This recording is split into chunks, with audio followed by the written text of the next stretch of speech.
AI in itself doesn't exist because it's an ideology. The ideology is the danger, not the software. The tech companies gained so much money so quickly that they corrupted the ideological digital movement. If you look at the prospectus for investors in OpenAI, it says you should expect to lose your money because we'll probably make money become irrelevant by doing what we do. Elon Musk has said money's about to become irrelevant. The problem is there's no way out of it. Money is no longer, doesn't exist. You are the father of virtual reality, right? I guess you have to ask the mother, I guess. Meta is a disaster for VR. Meta made almost the worst decisions for VR. Why? Particularly some of the younger AI people in the West Coast and in the Bay Area in particular. It definitely has all the qualities of religion. Religion. Oh, I think it's totally religion. Is an AI existence danger? No, AI in itself doesn't exist because it's an ideology. So the ideology is a danger, but the stuff itself isn't even. It's just software. Like, is software danger? That's a real question because software is a definite thing that exists. And so, could you make software that people are in poor control of and that does a great deal of damage and maybe causes an extinction or something? Absolutely. Thinking about it as AI only makes damage more likely because you're reducing human responsibility in order to create a sense that the AI is on its own. So the ideology is the danger, not the software. AI is for you ideology, not a technology. How I should understand that? AI is software. We can agree on that. And so then the question is, how do you interpret software? Like, do you think of it as some new creature? Do you think of it as some form of human collaboration? Do you think of it just as like a machine that sits there? And these are all valid interpretations. The problem I have with the usual way people talk about AI, in fact, even with the word artificial intelligence, is that it demands accept not just a piece of software, but a piece of philosophy that to go along with the software. And that philosophy is that we're creating something related to what a brain does, that we're creating this other intelligence, we're creating maybe another living thing or God, even, or whatever it might be. And my point is very simply that you do not need to accept that philosophy in order to use the software. And in fact, I'll even go further than that. I think you can get more benefits from the software. I think you can use it with more clarity if you have a different philosophy. I just suggested three different philosophies. One philosophy is that it's a new kind of creature, which is what the name suggests. It's artificial intelligence. Intelligence suggests some kind of brain. Another idea is that it's just a machine. It's like a hammer or a tractor. But there's a third idea that I think is superior to either of those two, and that idea is that it's a new form of collaboration between people. So if you think of something like the Wikipedia, where a bunch of people contribute and then you get a new kind of collaboration out of it. And I don't think the Wikipedia is perfect. Honestly, I've had a lot of complaints about it, and that's a whole other story. But the point is, we understand the Wikipedia as a new form of collaboration. Or another example is open source software projects. There are other examples of new forms of cooperation that happen over digital platforms. If we think of an AI model as being another one of those, to my mind, it just makes things clearer and better. One thing that becomes clear is that if you want to imagine some far future economy where people are paid for the data they provide to the AI model, that starts to make some sense. And I think that's a better future than one where we all wait around dependent on people like Elon Musk to send us the right to exist every month or something. Like I think that's a better future. But another reason it's good is it clarifies what's really going on. When we use the term artificial intelligence, it's a marketing term or an ideology term. It covers all kinds of different software that's actually very different. Like the kinds of software that's used for drug discovery is very different from the kinds of software that would be used for a chat. I mean, they're just very different, but we call them both AI because it's marketing, it's politics, it's ideology, it's religion, maybe. But if we just, Religion. oh, I think it's totally religion. Aren't we offending scientists that spend whole life developing AI? Some of them are offended, but these are my friends. These are not people I'm yelling at from a distance. These are people who know what I think, and I see them every day. So, what I would say to anyone who feels offended is that my mentor when I was young was Marvin Minsky, and of all the human beings who invented what I think of as the ideology of AI, he's probably the most influential. He did more storytelling for AI than any other person, and he loved that I disagreed with him. He loved the argument. And so if Marvin could have loved arguing with me about it and could have loved the idea that people can have very different perspectives, I think somebody who's a student of a student of a student of a student of Marvin also should be able to love this conversation instead of being offended. I hope they can. Do you truly believe call AI a religion? Well, look, a religion is in the mind of the person who believes, right?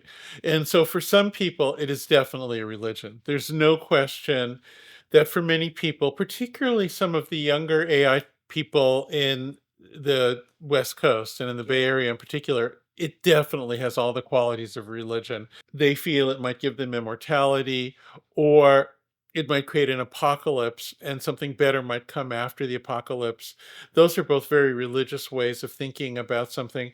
But beyond that, it's a religion because some of them demand that you believe the same thing and think that if you don't believe the same thing, you're sort of committing a sin. There's this idea that planning for whatever religious scenario you believe in, which might be an apocalypse or immortality or something like that, that planning for that becomes the most important thing, and anything else, like serving people today, becomes less important.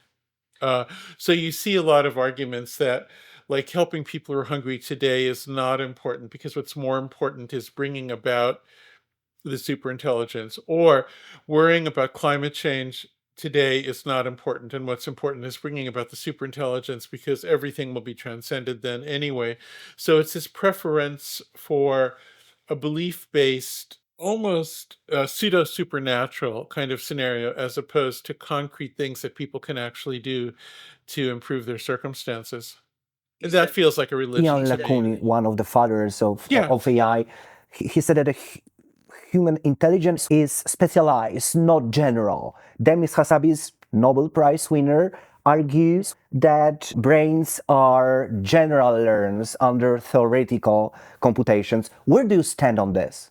The first thing to say is we don't actually understand how brains work or what they do exactly. So, if I'm speaking as a scientist, which I think I should in this circumstance, I think the number one job of a scientist before anything else is to admit when you don't know something. If you can't admit when you don't know something, you've abdicated. You've refused to be a scientist from step zero. You can't even do anything. You've paralyzed yourself. So there are still unknowns, and we don't know how to think about the unknowns. We don't know whether in 100 years or 1,000 years we'll think back on this time and think, wow, they knew hardly anything. Or maybe they'll think back on us and think, wow, they really got close. I have no idea what that'll look like. Um, I don't know how to reconcile general relativity and the standard model. I don't know how to do it. Nobody does. Lots of cool ideas. We don't know how to do it. That's an unknown. With brains, lots of provocative ideas about brains, lots of interesting ideas, lots of data. Uh, but we don't know how they work. We don't know what a thought is. Anyone who says they do is lying. And so I don't want to lie to you. So to me, this question of compare brains, I just can't even address it honestly because I feel like to even answer it would be to accept what feels to me to be a paralyzing lie. Because of that mystery. Mystery has almost supernatural overtones. I just would say an unknown is it's a more neutral term, and I prefer it because I don't I believe that we will make progress in neuroscience and come to know a lot more, but I couldn't believe that if I believed we already knew everything. If you could turn back time, would you do this and force everyone to delete social media? If I could go back in time, I wouldn't want to destroy social media entirely, but I would want to destroy algorithmically controlled centralized social media, which is different. So this is an extremely important thing. The idea that people can connect online I think is good. And I think overall is a benefit and something that's appreciated by many people for good reasons. And a lot of the reasons people like being on social media or choose to remain on social media are perfectly fine. Where the problem comes in is when people are manipulated by a commercial or power hungry model at the center that's implemented through algorithms that become behavior modification machines. Surveillance capitalism is a particular term that a friend of mine came up with. Shoshana Zuboff, right? Yes, I really like her and I like her work and respect it a great deal. I don't usually use the term surveillance capitalism, and I'll tell you the reason why. It's because there are so many people who, for reasons I understand, are upset with capitalism that they want to wrap all the modern problems into the very old issue of capitalism. And I think that that is a little bit confusing. Like, I think the issues with algorithmic behavior modification might be modified by capitalism, certainly, or they're part of a very financialized recent version of capitalism. But the issue is that within the ideology of Silicon Valley and the tech companies, money is about to go away anyway. Like, I mean, if you talk to the people who run the companies, a lot of them feel that capitalism is about to be gone because we're going to move to a new era of direct behavior modification as a form of power, and money will go away and all of that will go away. If you look at the prospectus for investors in OpenAI, it says you should expect to lose your money because we'll probably make money become irrelevant by doing what we do. Elon Musk has said money's about to become irrelevant, and many others. I mean, that's a very common viewpoint. So it's definitely related to a certain very recent elaboration of capitalism, which is this highly financialized information network version of capitalism with algorithms. But it's not real. Capitalism isn't really part of the central problem. So I find the term surveillance capitalism to be a little confusing. It's not that I really disagree with Shoshana in any particular detail, though. You knew many internet pioneers who believed the web would bring freedom and democracy, but something goes wrong, I think. Yeah, that's right. I think one thing that happened is digital technologies captured government and regulations so fast that it undermined aspects of society that would have had to have remained intact in order for it to be of the kind of benefit that many of us thought it would be. The digital world got a total exemption from any responsibility for what happens online. In the United States, this is called Section 230. And I think that was a mistake because it's led to a kind of feeling that people are just a resource to be used instead of customers to be served. It just created a uh, a structure that made a company like Google, which started out very optimistically, into sort of a behavior modification empire and a sort of a force that's probably done more damage than good. And with Facebook and the other meta brands, it's been worse, really, really bad. And TikTok, don't even get me started. Another issue is that the tech companies gained so much money so quickly that they, in my view, corrupted the ideological digital movements. So, for instance, the pirate parties essentially became promoters of Google's interests instead of the people's interest. And they might not admit it yet, but they'll see it over time. They really completely backfired and lost track of their mission. Um, and there are a few other things like that that happened. I think what it is basically just underestimating the sort of power of Moore's law interacting with the style of capitalism that was emerging with high degrees of financialization at the same time. We're moving away from an era where making money or selling is the primary thing, and we're moving to an era of direct behavioral modification instead of doing it indirectly through money. And that's a very important thing to understand. That's why we see the sudden rise of autocrats all over the world a few years after Facebook becomes dominant. Like you see this kind of shift to the right, and it's not even to the right. It's not like a center right or something. It's like just to a weird personality cultism, and the reason why is because I was talking before about how little we know about the human brain, but one thing we do know is that the human brain is kind of wired to be very deeply moved by certain kinds of things. Certain kinds of things scare us, certain kinds of things attract us. We are socially cognitive creatures as well as being individually cognitive. And so the thing is that that's so powerful, and a network of digital devices that can put people in feedback loops based on how they behave can activate all those things. And so that creates a direct form of power that's not really about selling. So, yeah, selling matters, money matters, and certainly the digital networks have accumulated more centralized money more quickly than any other time in history. But that's not actually the main thing going on. And it's important not to be distracted by the fact that the richest people in the world are the people attached to digital networks.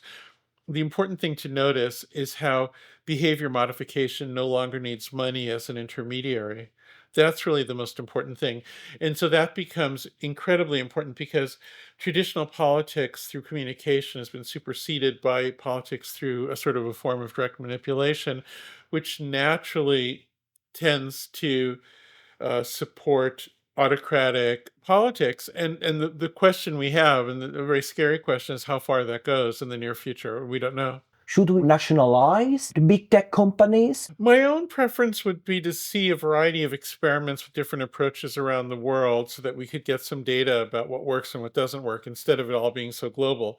So, another thing that happened, which I regret, is the immediate globalization of the world into a very small number of nation associated digital empires. So most of the world's on the American system. China outlaws it and has their own system, which also has reach outside through platforms like TikTok.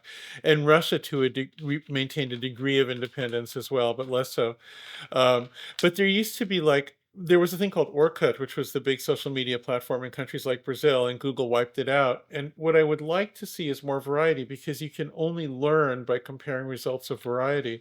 So I think it would be fine to see someplace like Australia just outlawed social media for kids to a degree. I don't know what that'll actually be like in practice, but the thing is, it's not that I know that that's the right idea or that I'm going to say yes, yes, they're doing the right thing, but it's more I'd like to see a world of experiments. I'd like to see just differences so that we can say, wow, that really worked, or what a disaster. I'd like us to be able to get some But comparison. is it too late? No, I don't think so. I do think having this one centrally controlled digital world, which is what we have now essentially with the big companies, makes it impossible for us to learn because we don't get a variety of experiments. The only experiments that happen are sort of confidential ones conducted from within the companies, and that doesn't really help society. That just helps the company interest. And I would really like to see more variety. I wish there would be. And so, for that reason, when the EU starts to get tough on digital companies, I sort of feel like even if I don't necessarily agree with every single version of what they do, I kind of feel like bringing about some variety would be an overall benefit. So I have to kind of go along with it. Your data dignity idea says we should get paid for our data used to train AI. Isn't that utopia? Well, privacy is a different concept. In fact, one of the interesting criticisms of data dignity is from the privacy people because they're saying if people are paid for participation in some kind of information economy, intrinsically that means that their data isn't private anymore because they're participating in an economy, and isn't privacy more important? And it's a very interesting critique. And my answer is that there's no perfection in this life. And maybe the closest we could get to a resolution was one where people have the ability to choose where they want to be and some sort of trade-off between economic participation and privacy. But we have a fundamental dilemma here. We have a dilemma that's ancient, it's not modern, and it's profound. And it's very hard to find new solutions to this dilemma. And the dilemma is very simple. If you're dependent on a powerful person for the ability to live, that's a problem because that powerful person might turn out to be somebody who's horrible or insane or something, right? If you have a wonderful, benevolent dictator, if you're lucky, it's okay, but often you're not lucky. And we've seen that in history.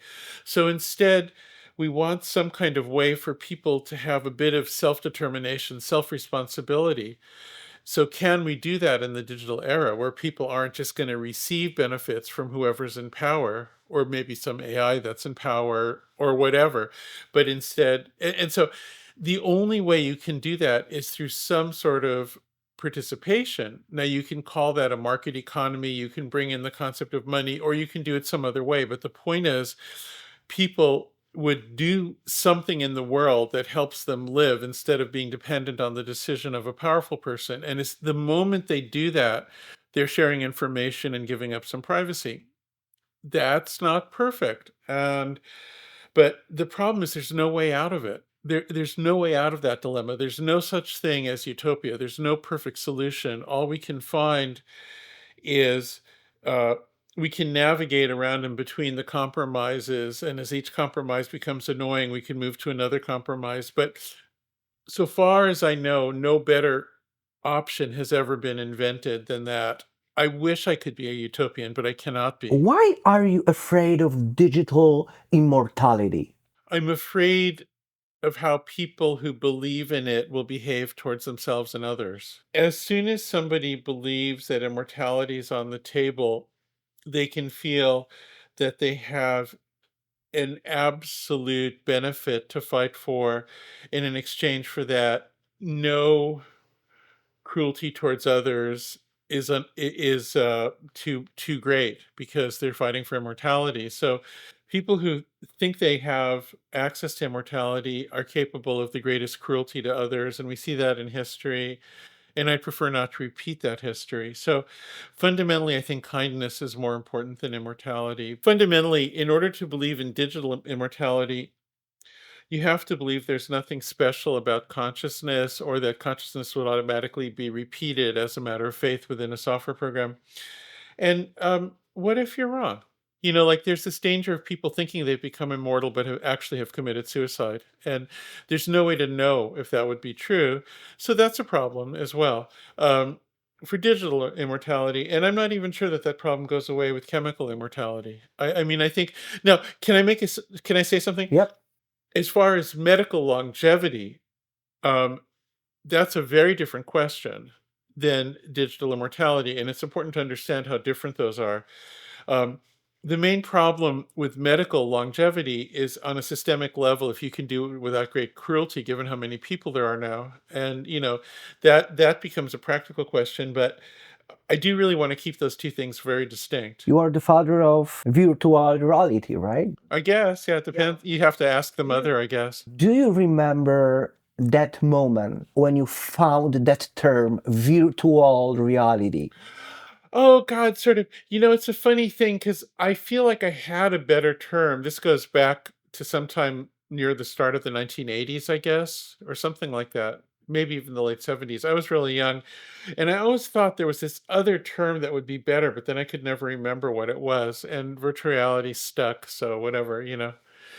Virtual reality, in a way, was meant as a tribute because oh, there's a whole history to the term. So in the 1940s and 50s, there was an art theorist named Suzanne Langer who talked about virtual worlds as part of a theory of art. And then Ivan Sutherland made the first head track display, which was a thing that was attached to an arm to the ceiling called the Sword of Damocles that you could look around in. And that was he proposed it in the early 60s and implemented it in the late 60s. And he said what you see inside it is a virtual world, which I believe was a tribute to Suzanne Langer, although that might be a coincidence. I've never asked him. I really should.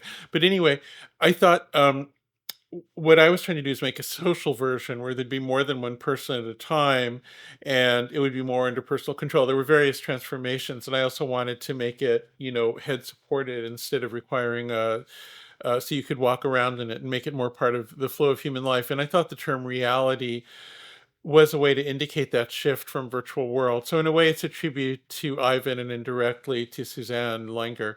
But so that's the history of that term. When you see how Meta and the world build a digital world, are you proud? No, I think Meta is a disaster for VR. I mean, I think Meta made almost the worst decisions for VR at every possible turn. Disaster. Yeah, I mean, Strong word. it's a sort of a murder attempt on VR. That's my thought about Meta. It's really, really, really bad. Why? Oh God, for a bunch of reasons. One is a fundamental misunderstanding of what VR is. Like, it's just a complete Oh my god. I don't even know where to begin.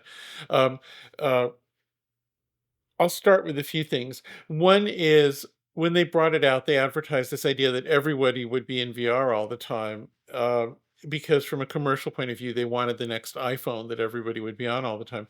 But you can't be in VR all the time. Like, it's fundamentally terrible to be in VR all the time. It has to be a thing for special occasions or it turns into nothing. It just turns into an inferior reality.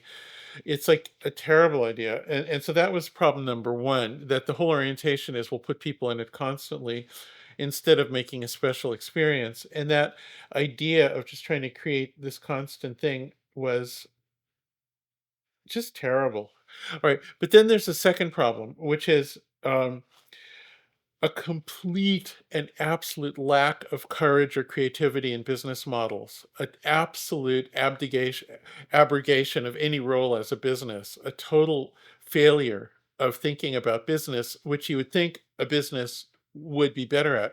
So the meta idea, and this is not just meta, this has been a problem for some other companies too, is that the only business for VR would be to copy earlier businesses. So there'd be an app store like the Apple App Store, and then maybe you'd do gaming on it, or maybe you'd have a cinema-like experience because those are apps. That's a little bit in contradiction to this idea you'd be in it all the time. So there's an inherent fissure in the way they're thinking about it that absolutely doomed them to any coherence in thought at all. But then, aside from that, those business models totally don't apply to VR. So that was also horrible And because, finally, they killed that idea, right? well, they killed the whole thing. The whole thing's dead. They have no success. The whole thing's it's terrible. I mean, it's a terrible disaster. The one thing they did is they made mass-produced, low-cost headsets with enough support for people to actually rely on, available for the first time, and I have to give them credit for that.